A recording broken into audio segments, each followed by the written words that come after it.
bigla, nagwakas ang pangarap ng isang architecture student sa Bataan dahil sa bus na bumangga sa terminal kung saan siya naghihintay ng masasakyan.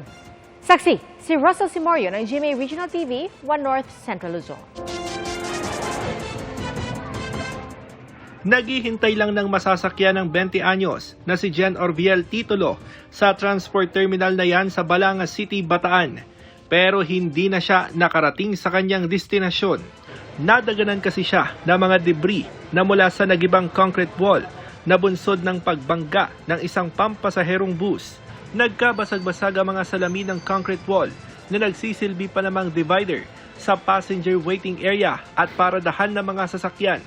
Dahil nga sa aksidente, na pinsala rin itong concrete wall na dumaga naman dito po sa estudyante. Napasugod ang ina ni Jen sa accident site. Nung nakita ko yung may lusay na ganun, nung hinawi yung buhok, nakita ko yung mukha ng anak ko. Sabi ko, anak ko yan, papalapitin niyo ko, anak ko yan. Dahil sa kanyang maagang pagpanaw, hindi na natapos ni Jen ang kanyang architecture course sa Bataan Peninsula State University. Na-ospital din ang isang babae na nakaranas ng hyperventilation.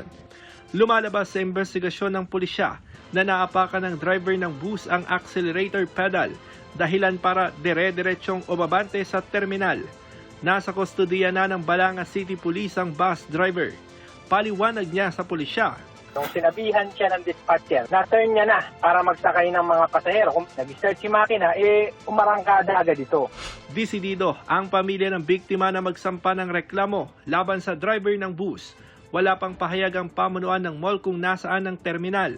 Para sa GMA Integrated News, ako si Russell Simorio ng GMA Regional TV 1 North Central Luzon, ang inyong saksi.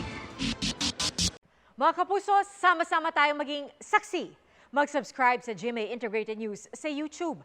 Para sa mga kapuso abroad, samahan niyo kami sa GMA Pinoy TV at sa www.gmanews.tv.